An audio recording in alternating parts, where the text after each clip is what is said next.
Hi everybody. Sorry. Oh God. Good afternoon. It's Friday. It's live feed. Hang on, I'll just put this in the fire.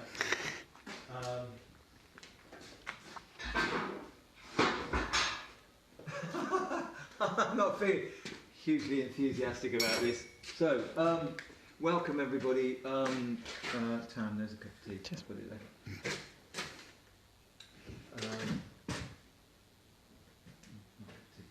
Right. So what we're going to do is carry on with this. Now, when I left you last, which was a week before last, we were going to kind of go through step by step carving one of these flowers. Now you can see that I've kind of this iris is a bit nibbled, but that when we but when we come to the end of it, we can rub it up and clean that right up. And what I was going to say is, when I drew the flower on, I said normally I have a drawing and I would, you know, but it's a very, very simple flower. It's the first.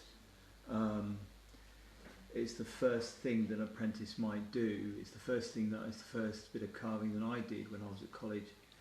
And it's ABC carving. It's a really good way of introducing anybody to the tools, to a little bit of geometry, and the way that carving works, where you're actually creating shadow to produce shape and form. But and also I said that I'd normally have a template. Now this Tam made this template shortly after we did the video a couple of weeks ago. So and then she redrew this. So I was and so basically you've got this that you can apply the shape for each flower, and it's consistent. And kind of what you notice about this particular flower is that you've got a straight curve, and then you've got an S shape, and that kind of creates, it makes it more dynamic. It gives it more, what we would say in carving, gives it all movement. Now, it's a really simple thing. It's a really nice, simple, straightforward flower. Now, what we're going to do now is what people often do with these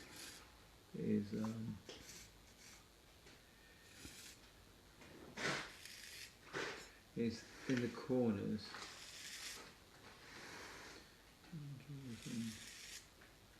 In the corners they have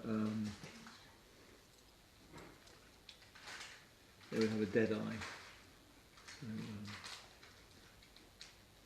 So I'm going to make this the same size, so this the same width as that.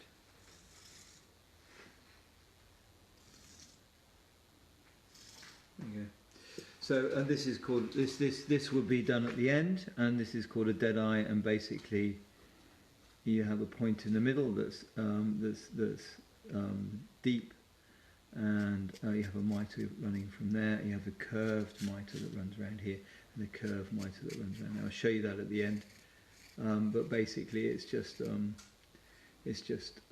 like a little panel, a sunken panel, and each side, you know, each side kind of 45 degrees down into a single point at the bottom. And it's called a dead eye, and it's quite a nice little feature to have on the outside of it. We'll have a look at the flower at the end to see, actually looking at it, whether we bother with that. But anyway, so the next thing to do is to create the stone to make the leaves, to make the petals. Create the stone to create the petals. To do that, we drop these panels down. So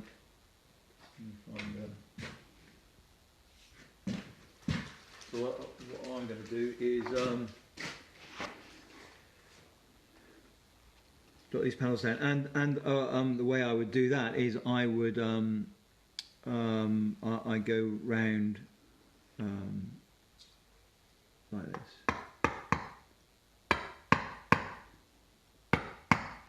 So initially going at 45 degrees.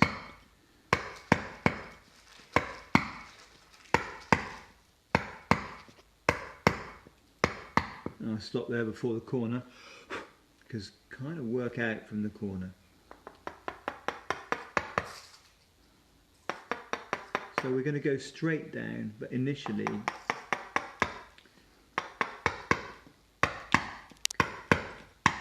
cut in at 45 degrees. And the reason you cut in at 45 degrees is you can't just go straight in like that.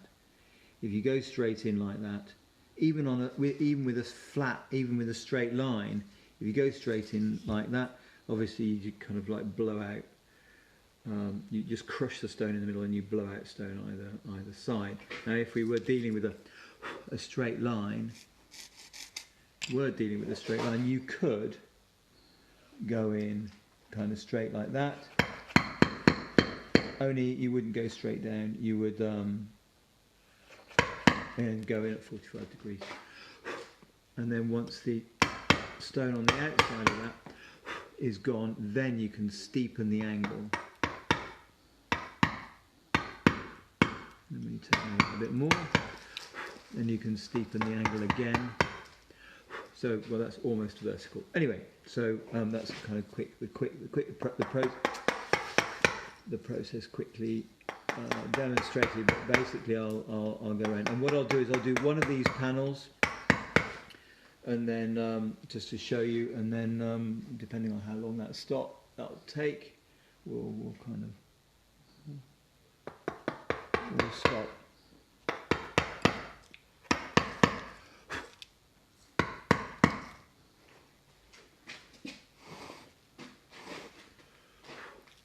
I kind of ran out a bit.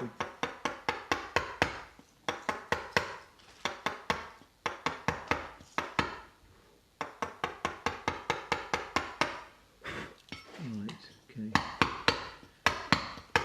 Make a decision on how deep I want to make this. So, you know, you kind of normally have a plan. I've got a couple of okay, here's the one I want. This is my old one. Okay, so with this square, with this square, so that you can do sunken panels, and you're not having to plant the whole of the end of the square in. This is very old, ancient. This is the first square I bought. So this is I've taken that off at an angle, so that the bottom is, and you can set it to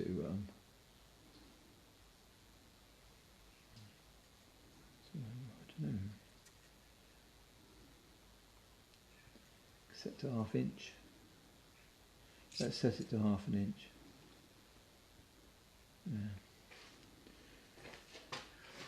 So obviously that's not anywhere near 1/2 inch.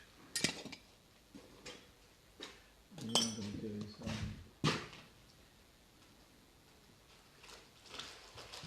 get a smaller chisel. So I was using a mallet and a mallet-headed mallet and a mallet-headed fishtail, tungsten tip mallet-headed fishtail. This is bar stone, so you could use fire sharp, so you could use carbon.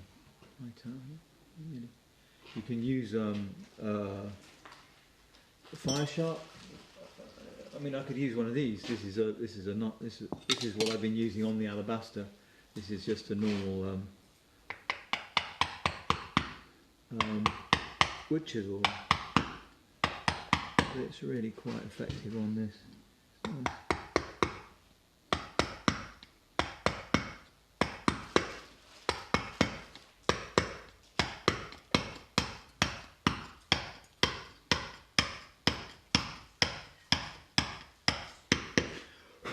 So look,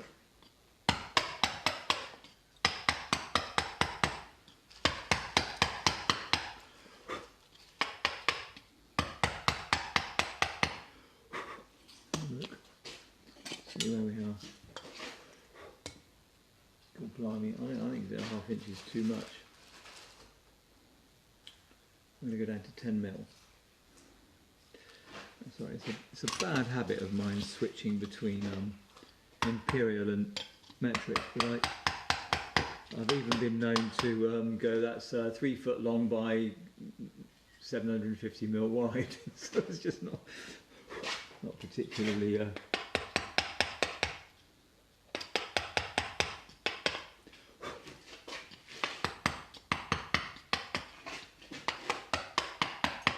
So yeah, and people have kind of sometimes they have. Let's show you why a fishtail is so useful.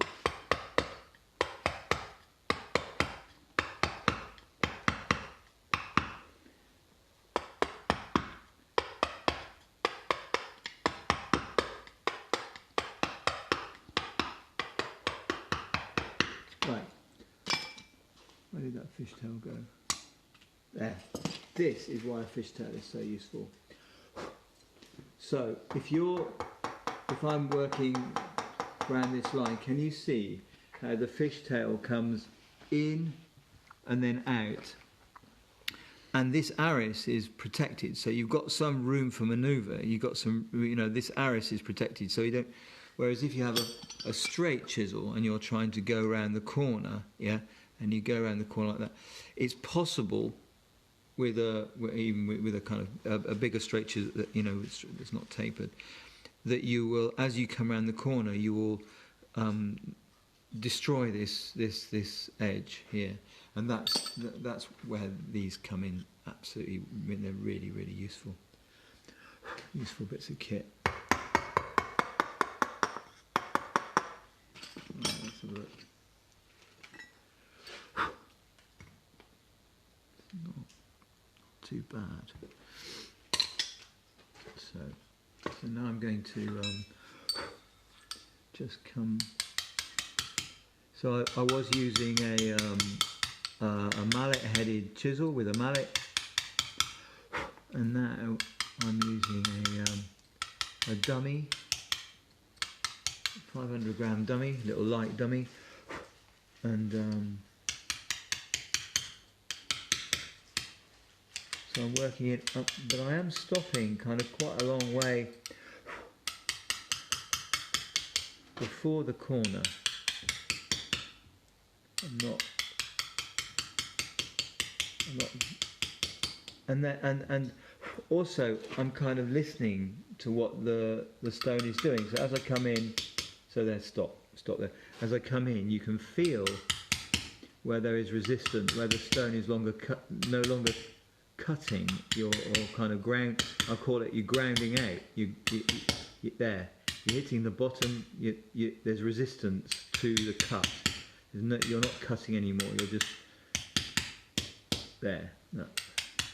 So you're constantly listening to the sound of it and the feel of it as well. How it feels. How the feedback you're getting from the material,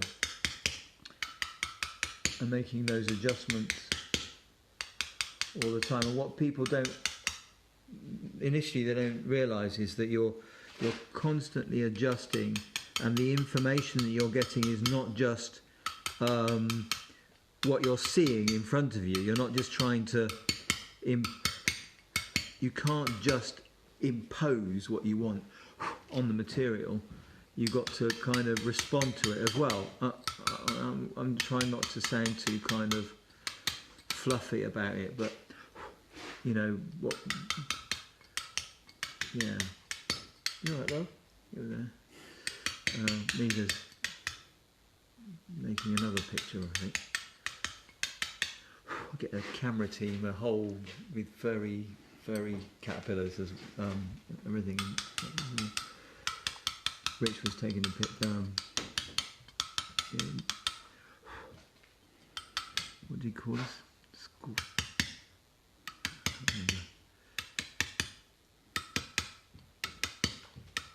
Now, so we're getting to a point where, you're gradually working, work everything away. Now, and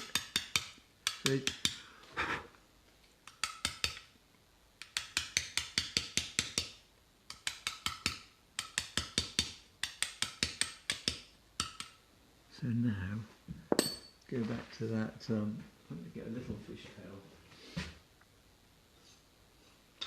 Two here. So I've been using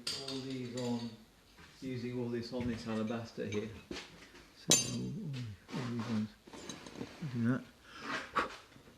Yeah. So here's a fishtail, and now what I'm going to do is I'm going to go like that.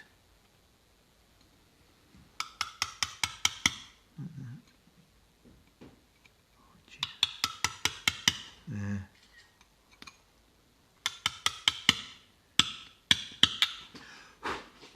Okay. So there we are. Kind of, despite my cack-handedness, you can see what I'm trying to do. So I'm using various techniques, a kind of combination of techniques to kind of get the job done. Was that somebody coming in or going out?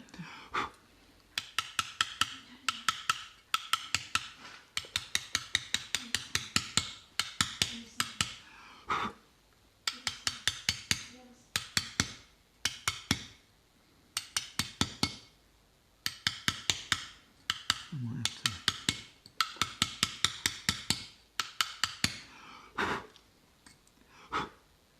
So,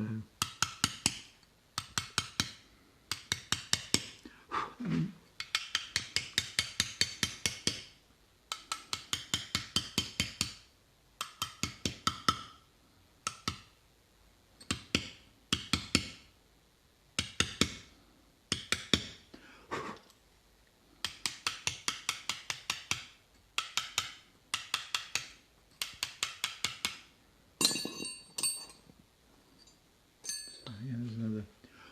Use this other little fishtail.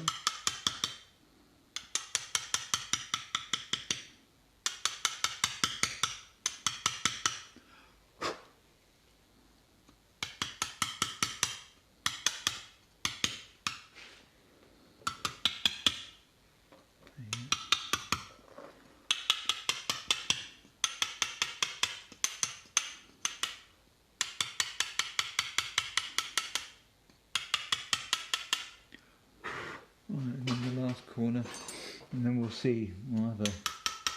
I've kind of been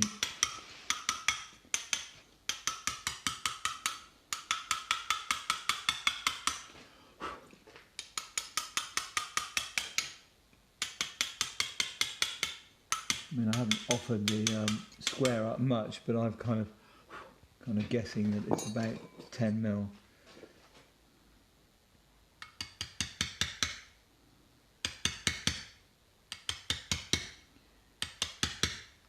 And actually I do know, although initially half an inch looked kind of a bit much, I do know that it's about right. So that you can get a decent, so when you're doing stuff like that, I was really aware of the bottom of this chisel in that corner. You know, I just stopped. I didn't go any further in, or try. You know, some people kind of go in like that and they try and lever it. You know, they're kind of levering it out, and that'll just smash up all these arises.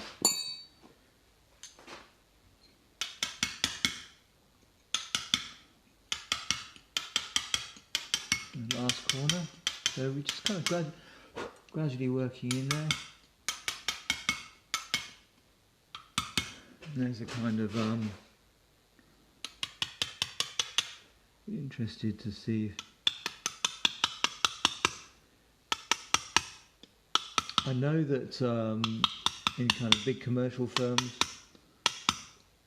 what they're doing is they just kind of got CNC machines and with kind of these amazing routers on them that just would just kind of cure this. But even then, you'd need somebody to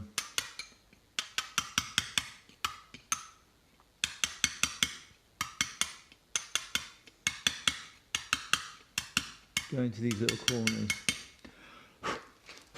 So they, you know, you can do these amazing carving jobs, but still you need somebody to go in there and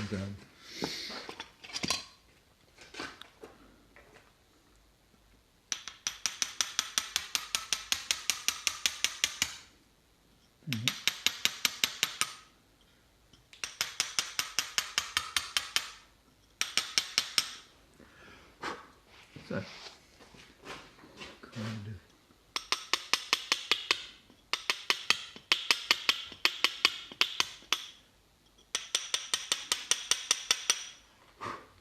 There you go.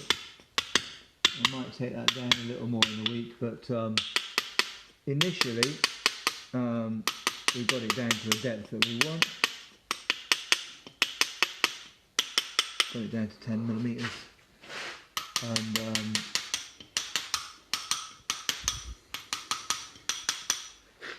got the sides kind of steep, vertical.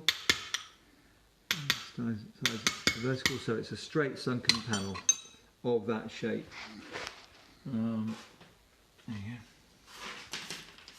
So what you do is then you do all of those the same, boom, boom, boom, boom, boom, all of those the same, and then you start carving. I think I'm going to drop that panel down a bit more, and then next week what I'll have done is I'll have the rest of these panels done, but down to, you know, a little more. I'll see, 1/2 inch, 12 mil, something like that. So that's the first stage in getting it done, and it's useful to get it done, each stage done well. You know, each stage done, you don't kind of like, each stage done, you sink the panel down to the depth that you want it, so that then you have some flexibility, because then you can have a choice about texture. I mean, obviously it would be in the specification of the job what texture you have at the bottom of that. Usually you have a kind of sparrow-pecked base, which I'll show you at the end, and that's a nice texture. It's basically removing the surface of the material with a point. So and you try and and what that means is you've got a different texture in the background as to the carving, and it stands out really well. So we've been talking about 25 minutes, so that's kind of pretty cool. Just quickly, I can show you this because. I've been kind of trying to get the face. I mean, I know I probably should have carved the rest of it before I carved the face, but I got kind of hooked into carving the face, and it was a horrifying moment that I thought I completely cocked it up. But there is always those moments when you're carving, just like, oh my god, but it looks reasonably okay, and I'm going to kind of carry on with that, so I'll show you that, and hopefully then when I've got this to a point, I'm going to take this back home and stick him on the altar, wash him down, polish him up, and yeah. We cool? Anybody else there? Nobody on. So again, just a reminder that on the 7th of September we've got carving classes starting. It's the 20-something or others. I don't know what the date is. It's in a couple of weeks, isn't it? In 2 weeks. So we're kind of like 3/4 of the way through August at the moment. And just to say that with the COVID-19, if somebody goes down with the virus, what will happen with our class is that we'll suspend the class for 2 weeks just to see who has and hasn't got it, and then we will re-establish the class as soon as we can, maybe on a different day, but nobody will lose anything, you know, basically, and that's the policy for this year. And apart from that, we've got, you know, we've got the usual social distancing. We're going to move these bankers around a little bit. In fact, not much, because we've got pretty much got 2 meters between each bench anyway. But I was going to move that one and put that one over there. And before you go, I really wanted to show you this setup. Okay, look. this is the setup. So the guy came for who was has only the use of one hand, and he can't stand. So what I've done is I've made these. So we were playing with this. This is just a piece of gas stone, and it's a piece of marble. So it's harder than the material that he.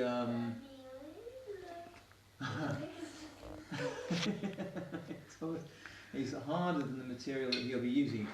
He'll be using that, which is Maltese limestone. So it's really quite soft. And I was playing with the axe with that. So the Masons have used axes.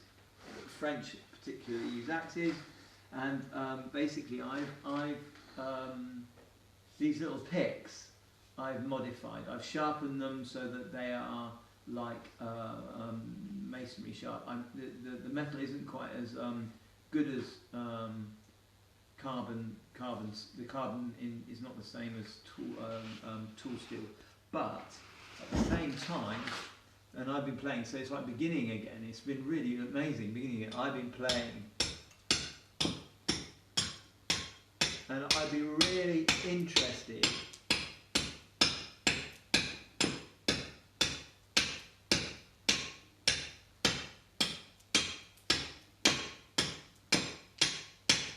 In what you think about it. So that was the biggest one I made, and then I started carving them down. So that's that's kind of half the size. So you've got and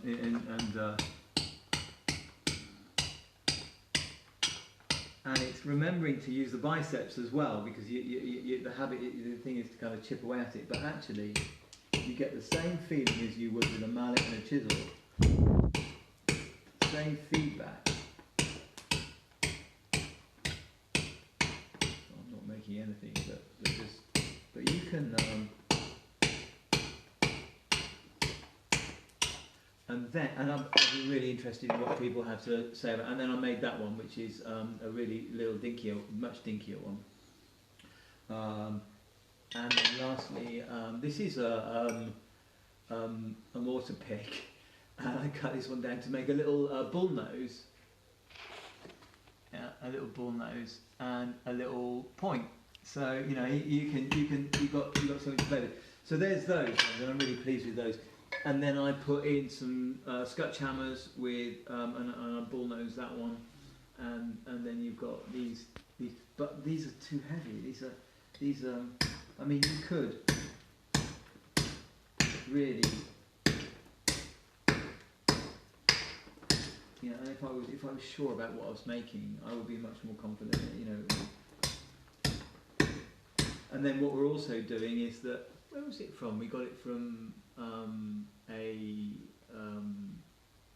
mobility supplier. Not NHS, like a private healthcare place. There was a supplier who wanted a stone one, costing about 500 quid. But there's you can get these round plastic discs that lift 19 stone a person, and basically you sit them on a chair and then you can spin them round. So they're double discs, and I've ordered a couple of those, and they'll do the job as a kind of turntable, so or a Lazy Susan, stone Lazy Susan. So really looking forward to giving this guy. I haven't asked him if I could use his name, so I won't mention who he is, but I think he's going to be fine. He said, "Can you take me?" I said, "Yeah, no problem." But I'm really hoping that he's going to decide what he wants to do, and I'm quite excited about all that. Just see him anyway. He'll be here on the 7th, and he knows some people who come already. So that's going to be cool. Anyway, I've witted on. So thank you for listening, and so I'm hoping that even if there's any veterans who see this, or any people who are disabled, i.e. they've only got the use of one arm. Then it is possible to stone carve. I just wanted to say that. I really want more people to hear that. If you've got one arm, you can still carve. It's possible. All you need to do is learn the kit. All you need to do, and that's not easy. It's not easy to learn the kit, but it's possible, and you can make things. And it's just I really hope anybody anybody who hears this does it. And right, I'll stop there, and because I have gone on over my half an hour. Thank you for listening. All those who I'll wind up. Yeah, Tam's go. Shut up.